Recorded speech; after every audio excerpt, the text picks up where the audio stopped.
Hello, welcome to another episode of Just Cuz, the podcast where two cousins talk about things they love. Just Cuz. And today is a very special episode of Just Cuz because Max and I are in the same place for once. Isn't that fantastic? Yeah. Right now I'm kicking Max as we speak. And it hurts so much. Yeah, it does. Today we're going to be talking about the Teenage Mutant Ninja Turtles Mutant Mayhem, the new subtitled movie. Mutant Mayhem. But before we do that, real quick, I just want to go into a little tangent here and talk about how much I fucking hate movie trailers now. Yep. The movie trailers all in front of the Teenage Mutant Ninja Turtle Mutant Mayhem. What a title. Where I have to say the whole thing every single time. They were completely, all of them were showing me the entire movie. And I didn't even need a trailer because why would I go see any of these movies? Why would I go see Gran Turismo or the new Trolls movie or what the fuck was that other one? I can't even tell you some of the specifics because I forget about them the moment that I stop watching them. But you're right, it is the problem. And we've had this conversation on the podcast where trailers spoil everything. Absolutely everything. And it just makes me not want to go see those movies. I would be interested to go see something like Gran Turismo and Blue Beetle, but that's the other one, Blue Beetle. But it shows me the entire movie in the trailer. Why would I need to go see it? I know exactly what's going to happen. The Blue Beetle trailer even had an arc in it. Yeah. For the character, and I'm like, what? I don't want to know his character arc. What's his name? Indestructible Man? The villain? Like, I didn't want to know he was in the movie. I don't want to know anything. I want to know a few of the funny lines, not the funniest lines of the movie, because they often put those, but a few of the funny lines and the basic bare minimum premise. I want to know the elevator pitch. I don't want to know anything else from the movie. The Barbie trailer movie was really good about that because I went in knowing absolutely nothing about that movie except that it was going to be not what I expected, and that was true. And I get so tired of going to the movies and paying all of this money to have movies just spoiled for me with their trailers. And the biggest problem is I even thought the Barbie trailer showed too much. Oh, it absolutely because did. I love the idea of going into a movie completely blind. I know nothing about the movie other than maybe the directors, some of the filmmakers behind it. That so rarely happens nowadays because even if I don't want to know anything about a movie, Twitter or YouTube or something will just shove it down my throat. I was not that upset, but then the Marvels trailer came on, and the first teaser for the Marvels was great because it just showed me the premise of Kamala, Carol, and Monica all trading places because their powers are intertwined. But this new trailer shows me the villain, shows me the arcs, it repeats a lot of the lines, like the funny lines from the teaser trailer, which makes me think those are the funniest lines in the movie and there's going to be nothing else. It shows me a confrontation between Carol and Monica, and I'm like, I don't want to know what you're saying there. Show me that they're talking to each other, yes, because they absolutely need to. They need to have that conversation. They fucking do. But don't show me the whole movie. We're on a pretty long tangent here, and we'll get back to mutants and ninjas. Yeah, we'll get there eventually. But I do like the new Marvels trailer for the simple line of when the three of them say higher, further, faster. Yeah, no, that was always really gives good. me I chills. liked it. If that's in the actual movie and that's not just something for the trailer, I think that's going to ruin it in the movie. I think I'll it'll be like, just oh, seem that's from the cheesy. trailer. Yeah, it'll just seem cheesy in the movie. Exactly. And I don't know, I'm just bummed that movie trailers are doing this and now. It does suck because I love watching trailers. I love the hype of it, but you're right. Watching a trailer, even a teaser trailer nowadays, kind of ruins the experience. Also, if I have to hear Hopper from Stranger Things say, "You puked on my lawn" anymore, I will shoot myself in the head. There's been like 3 trailers for Gran Turismo, and in each one, so many. they have done it. I saw the trailer today, and I was like, isn't this movie out already? But no, he says the same thing, and I'm like, we get it. We see him puke. In each of them, they don't just show the line, "You puked on my lawn." No, They show the kid puking, and then they show him pull out the bullhorn and say to him, "You puked on my lawn." Yeah. And We then just saw him do it. and right before that, it's when they always have the line of, "We're gonna turn these nerds into athletes." Absolutely. And it's very clearly at his house. Yes. We don't need you to say, "You puked on my lawn." It's not giving me any new information.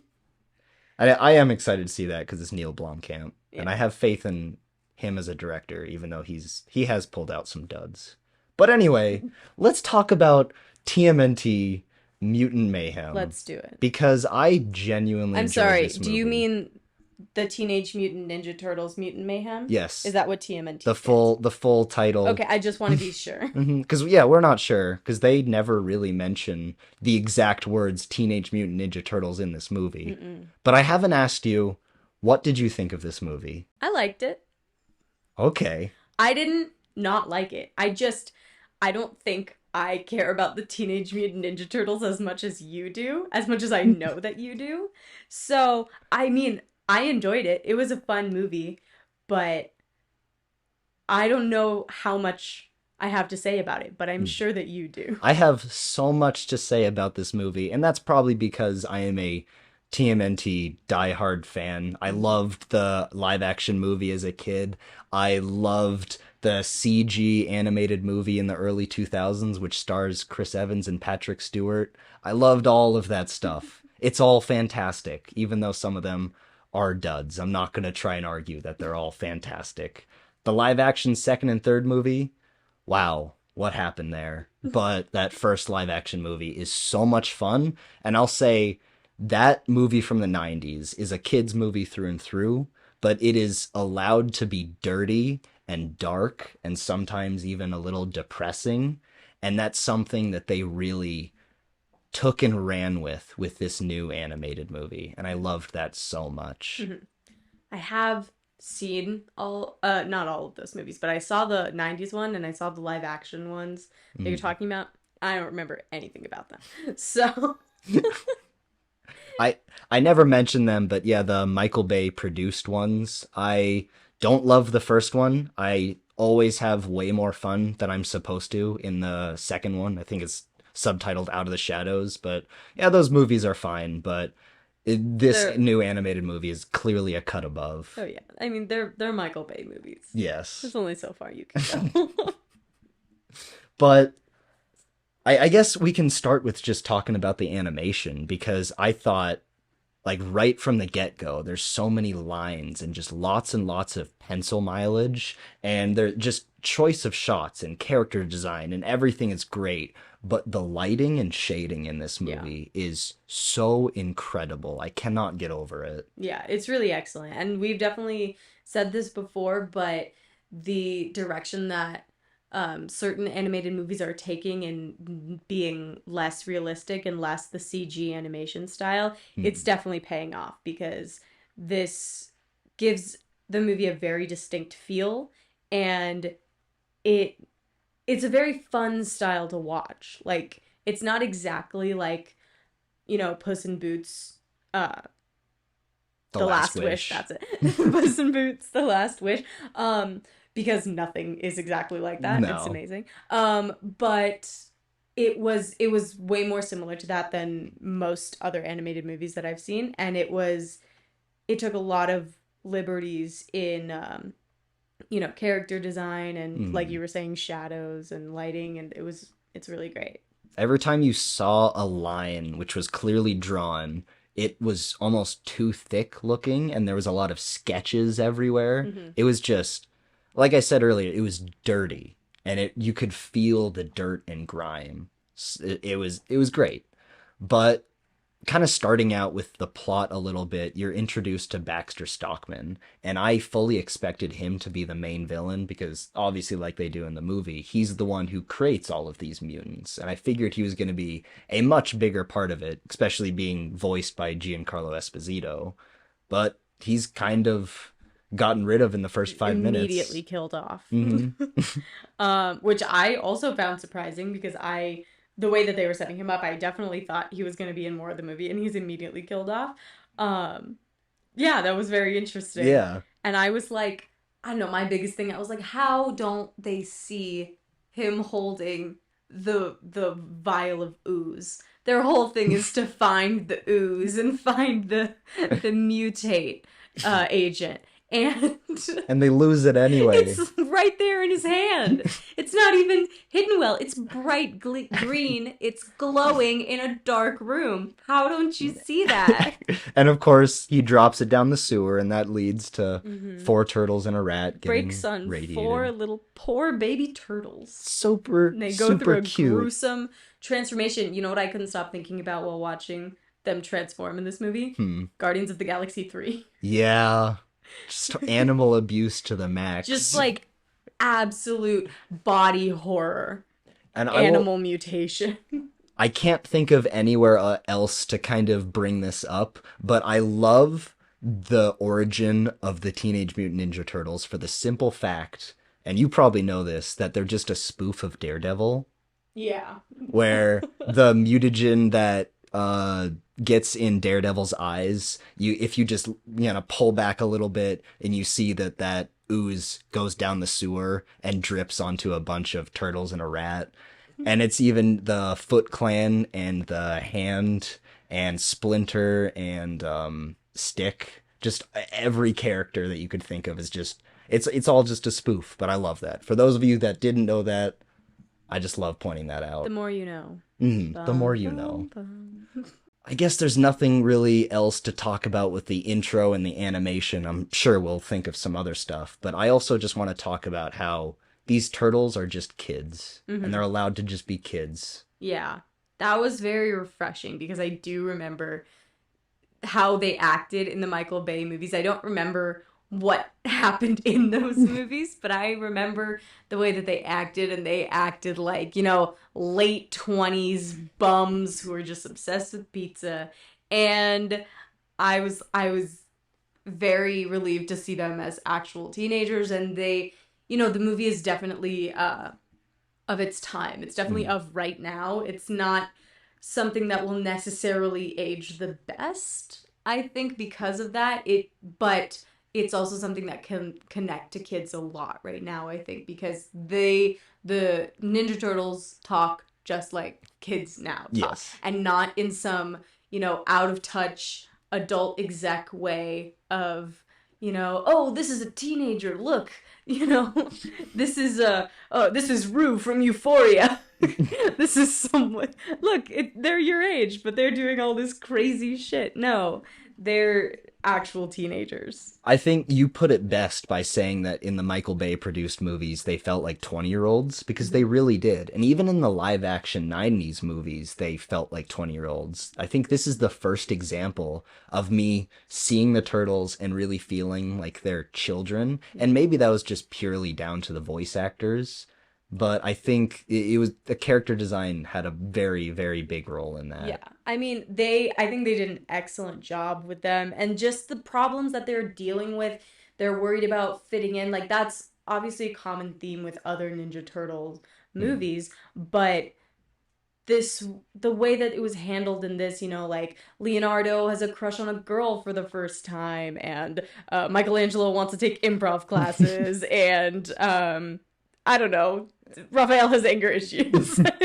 But like, and Donnie is looking at Attack on Titan references. Yeah. Donnie's obsessed with Attack on Titans, and they all got cell phones, and they're all just like normal, and that's sick. And they're doing all this ninja stuff, stealing food, but they're just bored. Yes, and it felt like teenagers. And yeah, they're introduced getting groceries, and then they watch Ferris Bueller, which is just perfect. And then they go back to their house or to their sewer home, and they're just depressed. And Mikey looks out of, I'm saying with quotes, window, because it's a sewer grate.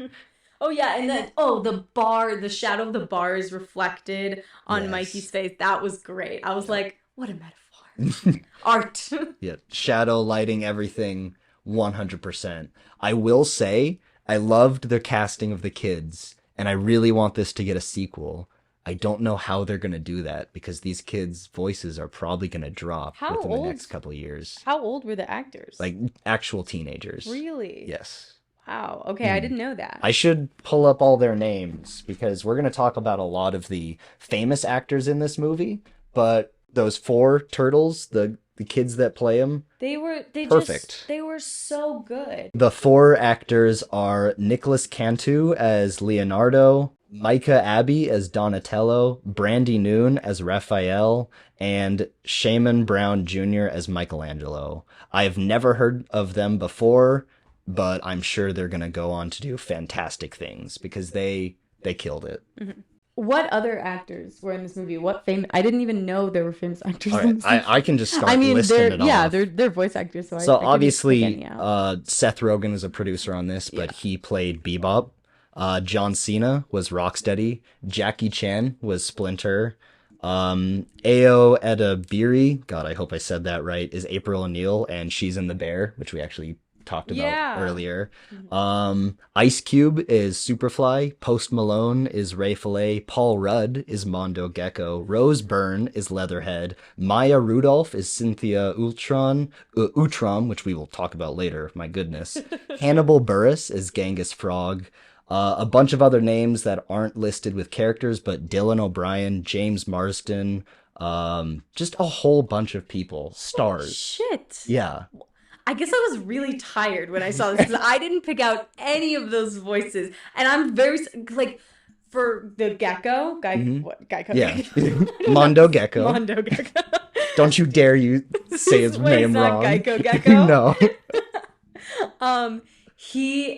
I knew that I recognized his voice from somewhere, and I did pick out Seth Rogen, obviously, but I had no idea that was Paul Rudd. That really surprised me. Paul Rudd and John Cena and Hannibal Buress. Oh my god. Just incredible that they got all of this cast. And I guess now's a good time to bring up the fact that I thought there were going to be too many mutants in this movie, and it's subtitled Mutant Mayhem, but I was like, that's a lot of characters. How are you going to juggle this? There were a lot of mutants. But every single one of the, I say again in quotes, evil mutants was just kind of to further the Turtles and their character arc to just say, because it was just a parallel, Superfly and Splinter, and then all of his kids, and then all the Turtles. Mm-hmm. That's obviously what they're there for, and I definitely agree, but I do think that there might have been a few too many. We definitely could have lived without some of them. See, I loved seeing all of them, but I agree with you. They probably could have halved them. Yeah. And like, you didn't need two rhinos or like two strong guys. I know they both you need rhinos, both Bebop and Rocksteady because they're classic TMNT characters. Okay, I didn't know that. I don't know any of these characters. Honestly, Bebop and Rocksteady are probably the most famous out of these two. I've heard out of all these. But yeah, it's probably from Cowboy Bebop. But I did think that it all worked. I will say the one point where the parallel between Superfly and Splinter was pushed a little too far is when they were kind of outright said it. When Superfly was like, "Hey, we're the same. What are you doing, man?" I was like, "Okay, I get this is a kid's movie, but that's a little bit too much." What, you don't like when the villain says, "We're the same, you and I"? Hate that. I hate that so much. That's the kind of thing where in a video game, as you're doing the boss fight, they just program that in, and he says it like 6 times. We're the same. What, you don't like when the villain says, "There is no good and evil, only power"? You don't God. like classics like that? You're having me just sent into flashbacks of horrible boss fights in video games. Horrible boss fights everywhere. Yeah, horrible boss fights in real life. Yeah. But I guess now is a good time to talk about Superfly and his character, because I thought he was genuinely intimidating. Yeah, he was sick. I liked him. Yeah. I was like, this guy's all right. I'd want to kill all humans too. Yeah, honestly, I kind of agree with him. Honestly, if it were me. It was the moment where, I mean, he's obviously allowed to kill in this movie, which is a very simple thing to do, but in a kid's movie, that is a line that I love when they take. Does he kill? Who does he kill? The people that he gets to steal that thing in the beginning of the movie. He eats them. You're right. Mm-hmm. And that is the moment where a family in front of me, as I was watching it, the mom grabbed her toddler and left the theater. And I was kind of happy about that because that toddler was being very loud. Oh. But again, that's like it's half and half because a lot of little kids are going to watch this movie and they're probably going to be scared of Superfly because he eats people. But that's a line that they need to take more often because kids being scared of the villain is kind of what the filmmakers want. Yeah. I mean, it definitely um was to the favor. I don't know how to say was, a good thing for movies like, Puss in Boots. Like, obviously, I don't know if death kills. I mean, death doesn't kill anyone, obviously, No, but but he draws blood. yeah, he draws blood and John Mulaney kills people, and Yeah. it's just a great time, Yeah. you know? Because, like we've said before on this podcast, kids are a lot more mature than you'd give them credit. Yeah, and kids are smarter than you think. And if you try to quell villains in your movies, if you try to make them not as bad, oh, they just knocked a bunch of people out, they didn't kill anybody, it can give the wrong message. It can be like, oh, you know, the villain might have been, right if that's the kind of movie you're making, but then you can go far in the other direction, like we were talking about before with Captain America, sorry, Falcon and the Winter Soldier and Secret Invasion. Like, oh, these quote unquote villains are right, but we're gonna make them seem bad because they're Just gonna in the just last have episode, senseless too. violence and kill a bunch of people for reasons that don't support their mission statement. And it's purely to get the audience off their side because Yeah, everyone was. no other reason.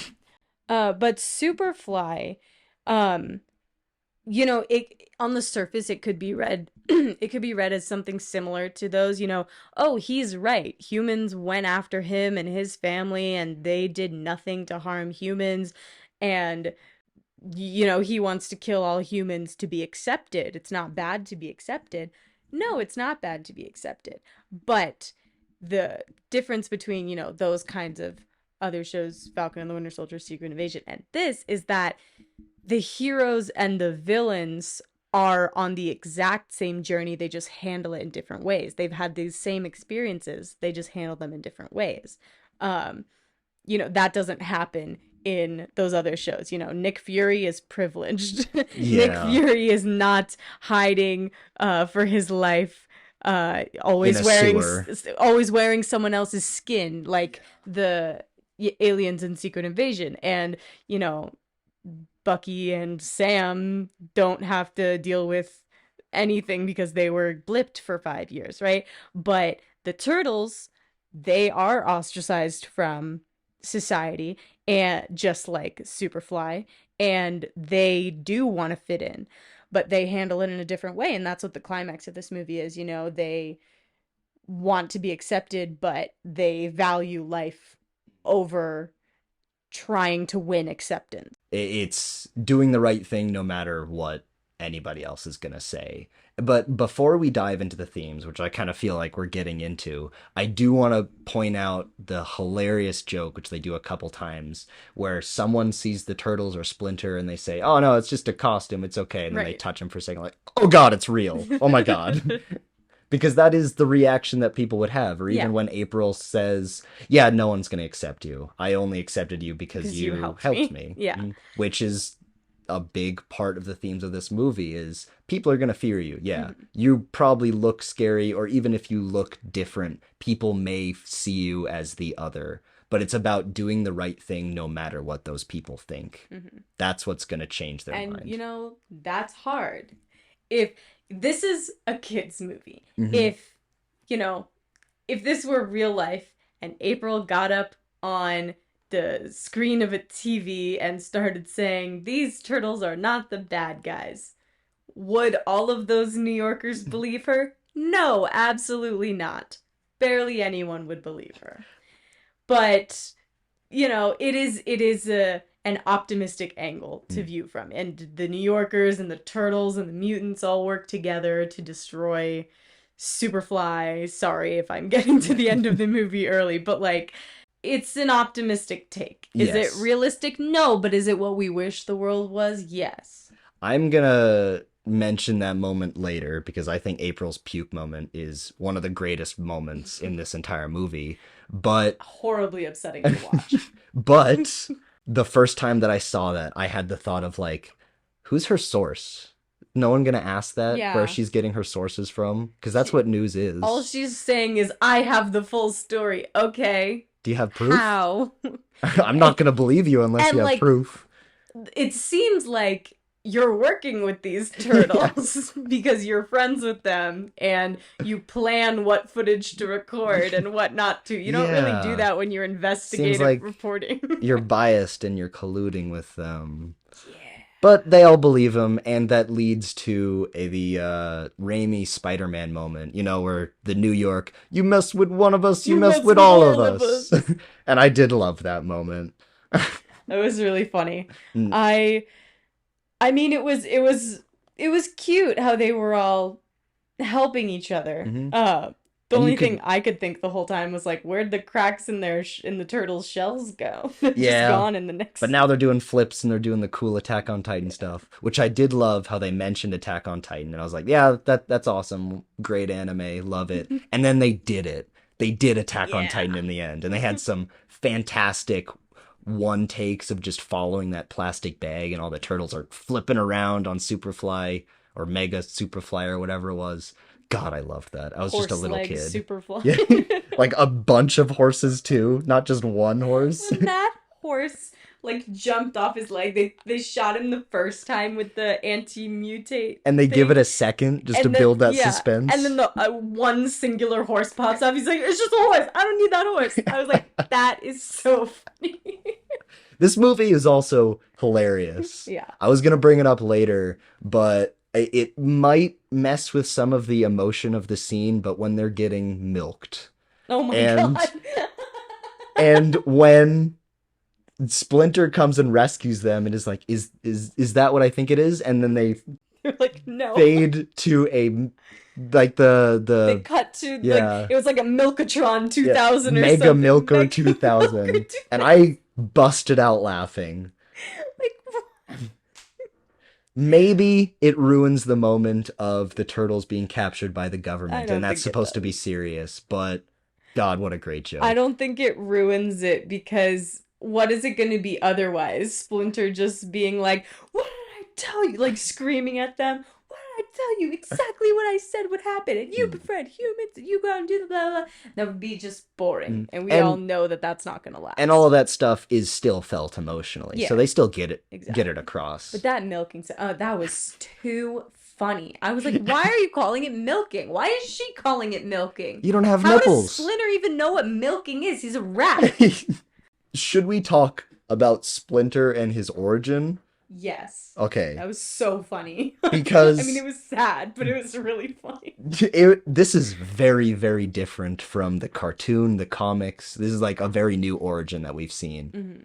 I can tell a lot of nerds or a lot of just people are going to be angry about the changes that they had to Splinter. I want to be very clear when I say I do not give a shit. Hmm. I could not care less. Like originally, I got it all written down because I know I'm going to get the names horribly wrong. But okay, so the real name of the Shredder is Oroku Saki, and he killed Yamato Yoshi, who is the owner of Splinter the Rat.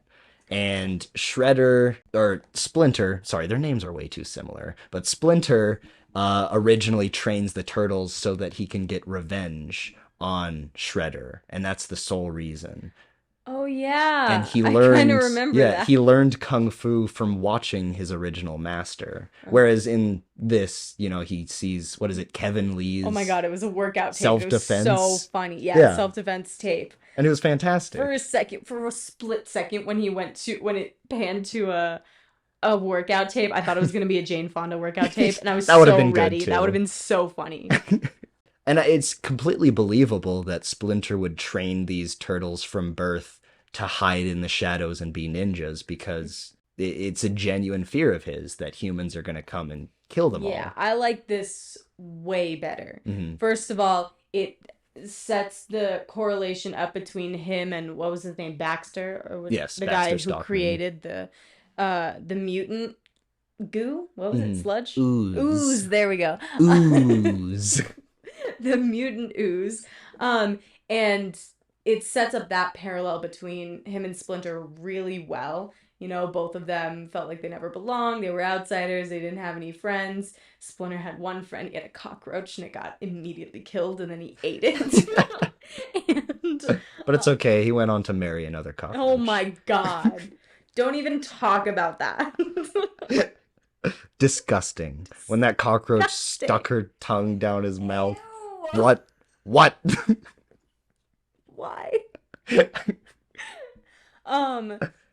Yeah, anyway, and then he's just a rat and he finds some baby turtles rolling around in mutant ooze and they're nice to him and he's like, that's the first creature that's ever been nice to me. Everything else wanted to kill him. And so I adopted them. This montage is so adorable just because of how they drew these turtles, especially Donatello with his little glasses. Oh my god. How did he even know that Donatello needed glasses? Did he do like an eye test for him? He must have. Where did he get the glasses? Maybe someone dropped him down the sewer. That's so sad. It's so adorable though. Yeah. When they stop and they look up the sewer grate, and then I think Leo is like, I will go up there. Yeah. Oh my god. So cute.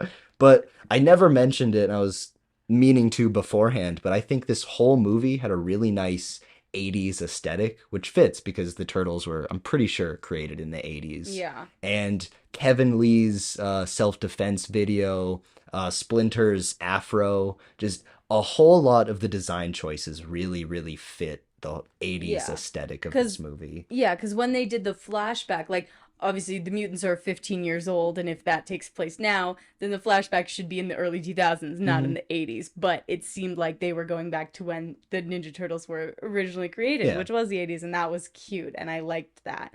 And it, the movie doesn't have a distinct time period that it's set in, but that being said, it is very clearly modern. They all have cell phones. They all have... I mean, actually, that's not true. It does have a time period because they reference Avengers Endgame. And they reference... Oh my goodness.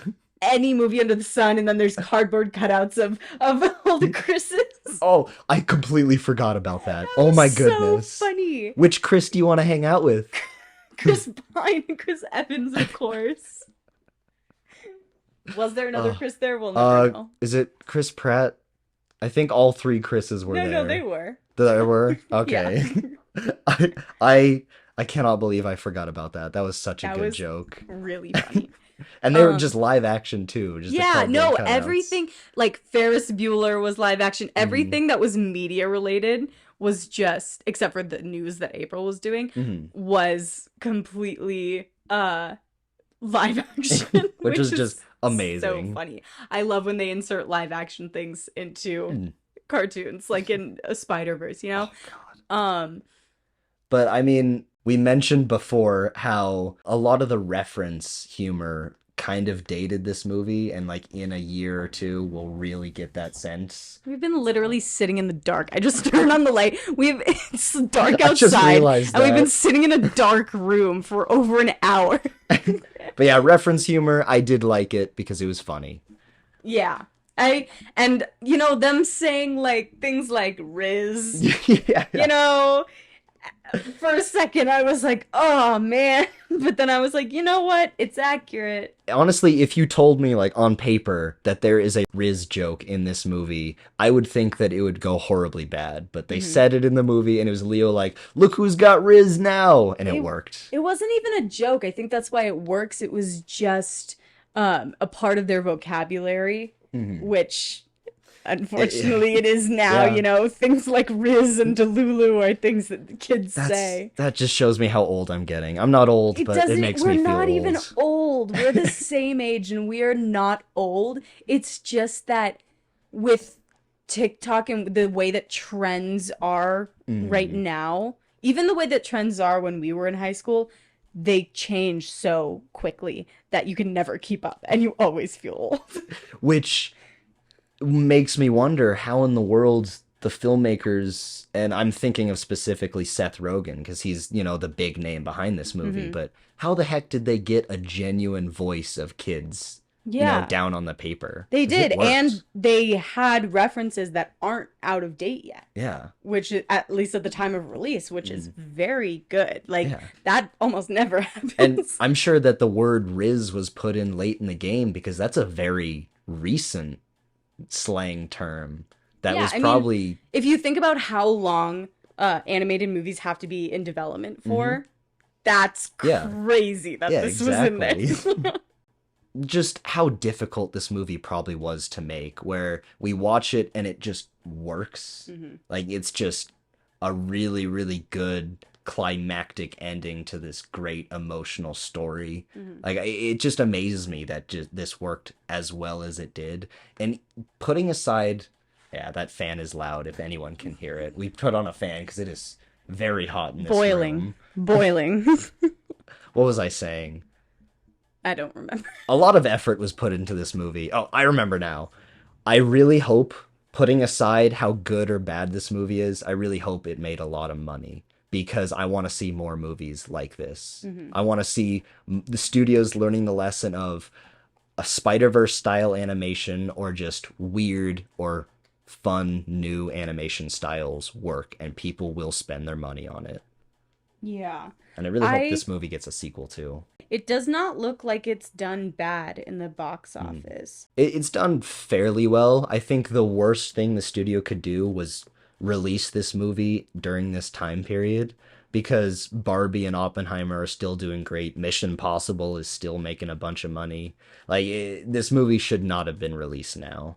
Yeah, I just think with everything going on in Hollywood right now, there's not that much that they can do to promote this movie. Nope. Because they didn't. And there's not a lot of incentive to hold it back. They want to get these out now because they're not going to have stuff for a little while, and they want to make their money. They don't want to, because when they push movie release dates back, they lose money. Even though they've pushed back so many, like Kraven the Hunter's been pushed back. Yeah. What is it, like a year?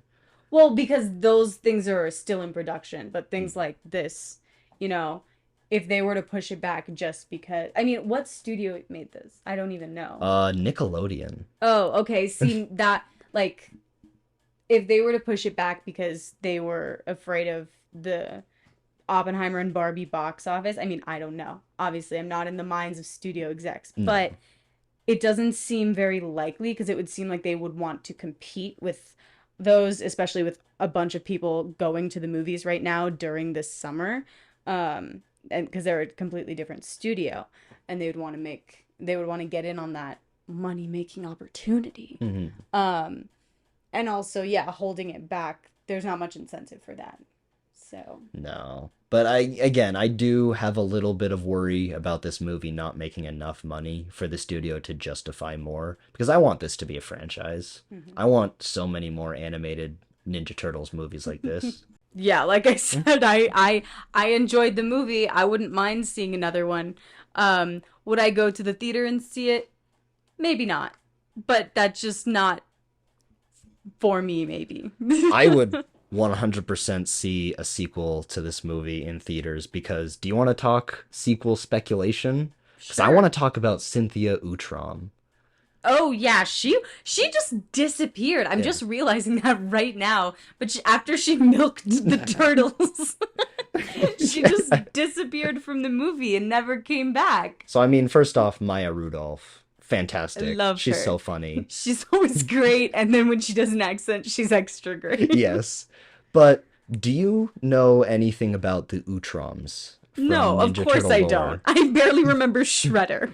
How am I going to know the Utroms? So, do you know of Krang? Not Kang, Krang. No. You've probably seen him before, but he looks like a chewed thing of chewing gum, like bubble gum, with a face, and he lives in this robot body that he controls, and it just looks like a person with visors on. Okay, anyway. I'm so sorry, but the only thing I'm picturing right now is Scrappy-Doo from the first live-action Scooby-Doo movie. I'm not gonna lie, you are really close. Awesome. You are very, very close. Awesome. I'm pulling up a picture of Krang. Oh my god, he looks more like kind of Brainiac vibes. Yeah, yeah. Oh, very much. Kind of, yeah, like Scrappy-Doo crossed with Brainiac.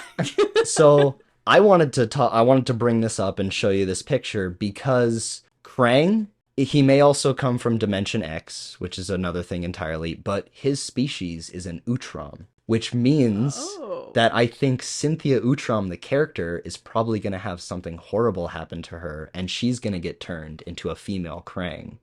Or she's an alien. Or she's just using a robot suit and she's already Krang. Ooh. I Interesting. want to see that. I want to see Because that she badly. didn't seem very human. No. So.